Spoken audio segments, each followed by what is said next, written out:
Question. Hello, I have studied various teachings of Ramana Maharshi through various books. I see that he is speaking from a high level of consciousness and can so easily be misunderstood because he expresses various aspects of the one mind. We see that he talks about the self, not denying the self at all. He says, as I see from his level of consciousness, that what we call the world, what we label and name as the world, is an illusion. In reality, what we call the world is the self or part of self or God. He said to a follower of his that what he calls the trees, etc., is only the self, God. He says there's only one self, call it God or Brahman, etc. Everything is the self. Like the Buddha said, everything is the Buddha nature. Is it possible many of the non-duality movement have simply a very limited view and misinterpreted the true Advaita teachings? Ramana also said that Sri Shankaracharya said the universe is also Brahman. It's only that what we label as the universe is a mental illusion. Are not all words and labels illusions in our minds, and only God exists, meaning whatever exists is simply God? When the non-duality people say the world is an illusion, is a falsehood, because what they label as the world does exist. It is a form or manifestation of God. Brahman is both formless and form. I see this is maybe closer to the 144th level of consciousness, where we only see God, beyond subject-object duality, because there's only oneness. In the beginning was the Word, and the Word was with God, and the Word was God. Well, I think that is a very, very good observation. I have read the collected works of Ramana Maharshi, and I didn't get the feeling that he is talking about no self and denying all self. But I'm not an expert on Ramana Maharshi. I've just read the teachings a couple of times. But what I would say is, in terms of this, is it possible many in the non-duality movement have simply a very limited view and misinterpreted the true Advaita teachings? I have actually talked about before, if you take this statement, Shankaracharya, only Brahman is real, the world is an illusion. Many people in the modern non-duality movement, they stop there. And therefore they think, as I've said many times, that any kind of differentiation in the world is a duality. And we need to get away from duality, therefore get away from any kind of differentiation. But the full statement was, only Brahman is real, the world is an illusion, the world is Brahman. And as I've said, where would the world come from? So, there is something, I call it the creator, it's just words, but there is a being who decided to manifest itself as the world.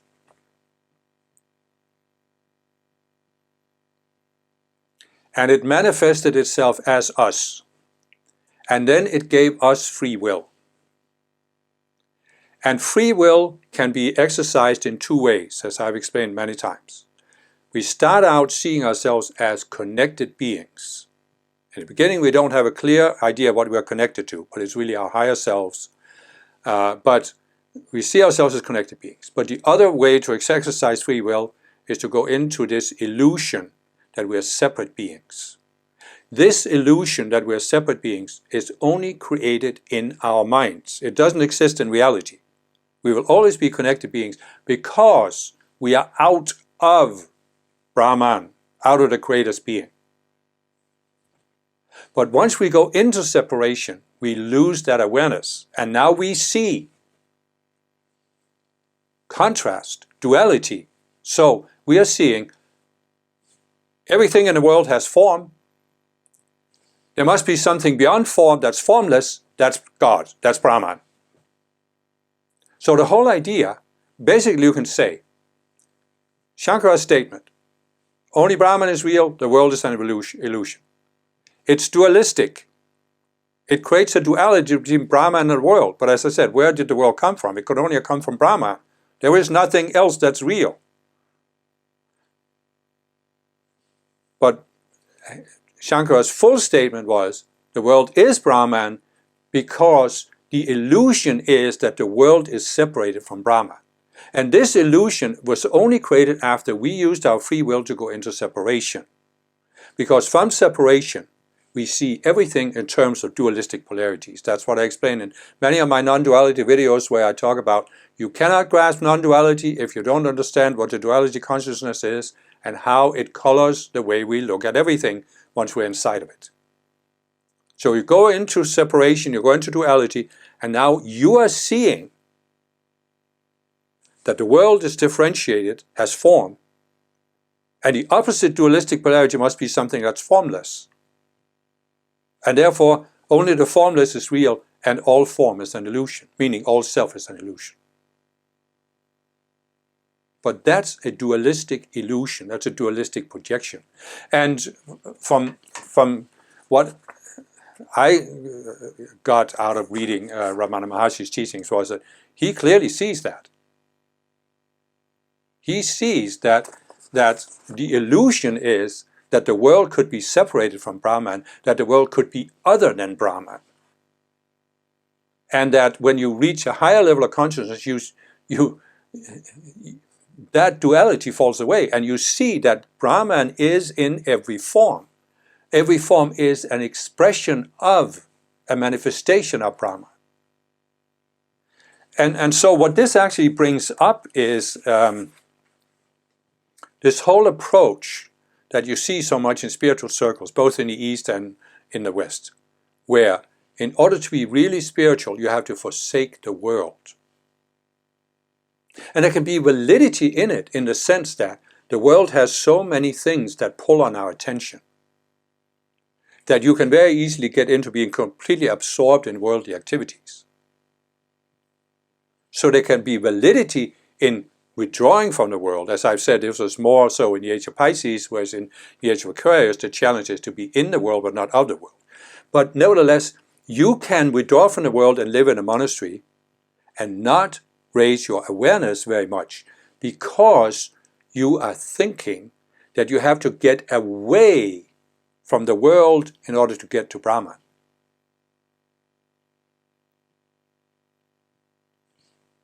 Did you hear what I just said? You think in order to get to God, you have to get away from the world. But what I think Ramana Maharshi was trying to communicate, and what many other spiritual teachers have attempted to communicate, is that you're never going to find God as long as you're looking for Him somewhere else. As long as you think you have to get to God, and in order to get to God, you have to get away from the world. In other words, you have to get away or get somewhere, away from something or get to something somewhere else. As long as you are thinking that way, this is duality. You're never going to find God, or Brahman, or whatever you want to call it, non-dual awareness. You're only going to find it when you find it where you are. When you find it in the world, it's like you think that the only way to see God is to see beyond the world. But in reality, the only way to see God is to see God everywhere. In the world, everything is, this camera that I'm looking at, God is in that. How could a form be manifest without God? It's like I've said before, how can you draw anything if there wasn't a white background? So how could there be a world if there wasn't God beyond it? But what I also will say is that I think one of the problems with Eastern spirituality in general is that they are trapped in this duality, where they think the ultimate reality is the formless. And as I've explained in many of my videos, including my video about how the world was created, that's not the case. The ultimate reality in our world of form is the creator, the being who created this world of form, including us, who manifested itself as this world of form, including manifesting itself as us. But that being is not nothing. That being is not undifferentiated. It's an individual creator. It is an individuality way beyond ours, but it's still an individual creator. So the ultimate goal of spirituality is not to achieve some state of nothingness, but state of oneness with your source, with your creator. Yes, there is a void. I explained that in How the World Was Created. The creator first created a void in which form could be manifest. But the void is not the ultimate reality. It's just the beginning of the world of form. So the goal of spirituality is not to attain nothingness or oneness with infinite awareness, because there is no infinite awareness. There's an infinite awareness that's bigger than ours, but that is still an individual being. And maybe that is what some Eastern teachings talk about. Maybe they just use different words, because it's very true that, as the questioner is saying, that we use words and concepts in different ways. So I'm not enough of an expert in Eastern teachings to know that. But I just think that Ramana also said that the universe is also Brahman. It is only that what we label as the universe is a mental illusion. Well, yes and no, in the sense that I explained in How the World Was Created. We live in a world that was created by the Ascended Masters at a higher level. And what they created was real enough in the sense that it has some existence that is beyond our minds. We didn't create it in our minds. This whole idea that we created the world is not correct. The Ascended Masters created the world, but that world, of course, was created out of their minds. So ultimately, yes, everything is created out of mind, even the Creator's mind. But it wasn't created by our minds.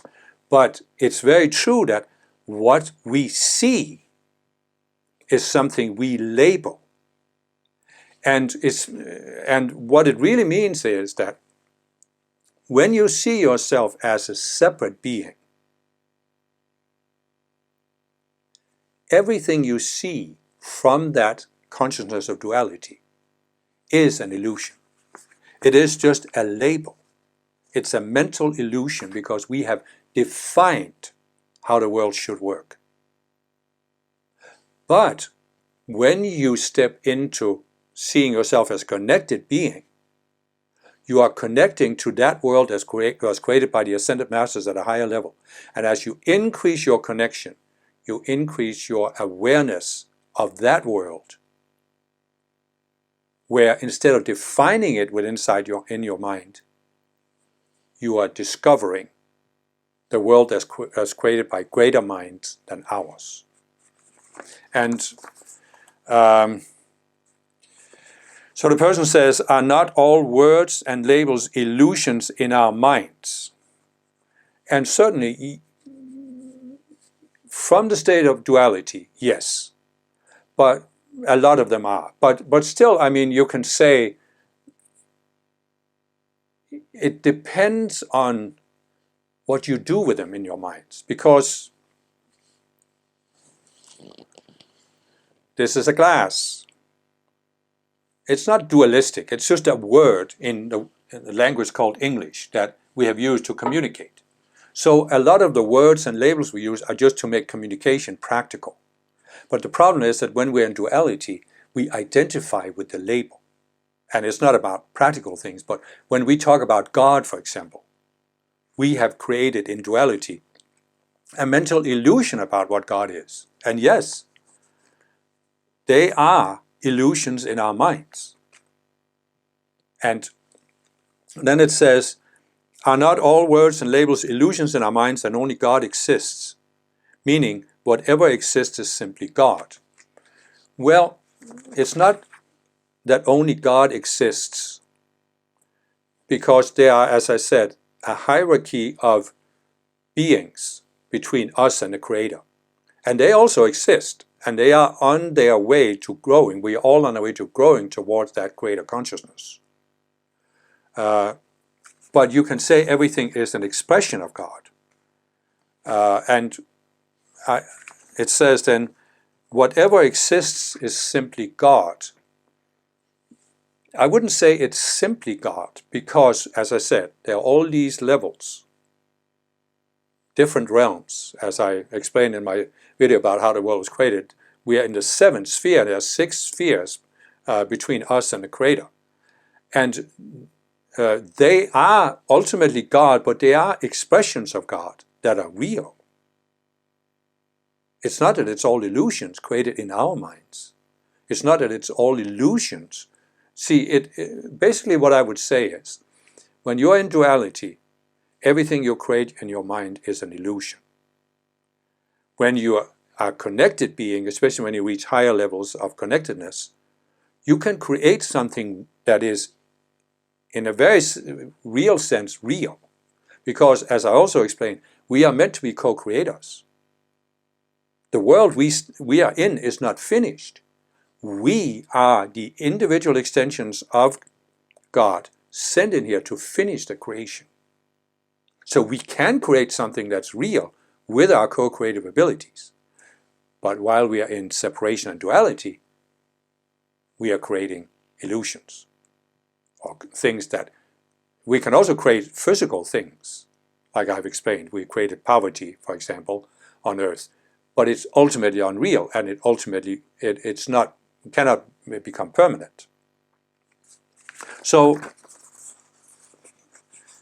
I think there are deeper levels of understanding, is what I'm trying to say, and I think that even the Eastern teachings, it's again this, the reason why, to me, the Ascended Masters are so important is that they give us progressive revelation. Instead of looking back to the Vedas that were written down 3,500 years ago and may go back to 10,000 years ago, where the collective consciousness on Earth was lower than it is today, the Masters are looking at where's the consciousness at today, what teachings can they give us today that are adapted to our level of consciousness and can help us raise it. That's why they are important. For me, spirituality that looks back towards this supposedly pure teaching in the past has always had a limited appeal. I want something that's progressive. But that's just me. When the non-duality people say the world is an illusion, it's a falsehood, because what they label as the world does exist. It is a form manifestation of God. Brahman is both formless and form. Yes, I totally agree with that. I would use different words. I would use the Creator instead of Brahman. But anyway, that's just, again, the words. So I agree. When the non-duality people say the world is an illusion, this is dualistic. The world is an illusion. Brahman is real. It's duality. And it can only, as I said, it springs from people who have gone into duality. And now they're using the dualistic state of consciousness to define what non-duality means. But it's dualistic. Only Brahman is real. So it's true. Brahman is both formless and form. And you will only see this when you get beyond this duality, that the form is unreal. And that the form is separated from Brahman. It can be valid at a certain stage to realize that the world is not ultimately real. And that there are illusions we need to overcome. That's a valid stage on the path. But at every stage of the path, there's a blind alley we can go into when we take a certain idea too far. And this is what the dualistic mind always wants to do. I explain that again, over and over again in my non-duality videos. The dualistic mind, the separate mind, the ego, is always seeking to create something ultimate in this world. So, the world is an illusion. Only Brahman is real, the world is an illusion. The dualistic mind will take this to be ultimate. but it's really just meant as a stage where we contemplate. There is something that's real, and it's not what we see as the world. So as the person is saying here, I think it's really this statement from this person encapsulates the problem with the non-duality movement. When the non-duality people say the world is an illusion, it's a falsehood because what they label as the world does exist. It is a form manifestation of God. That's really it. You have to see that the world does exist, but the way we look at the world from the dualistic state of mind, that's the illusion. And the dualistic mind can only see things in terms of separateness. So there's a Brahman that's real. Therefore the world is unreal. Therefore all form is unreal. This is the duality consciousness.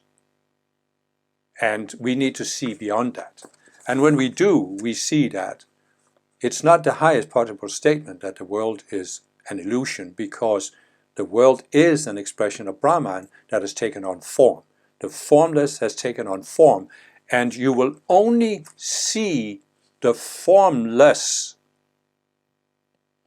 when you can also see it in form. If you think you only see the formless by looking somewhere out there beyond form, you're not going to see the formless. You're not going to see God unless you see God everywhere. As long as you think God is there but not here, you're not going to see God.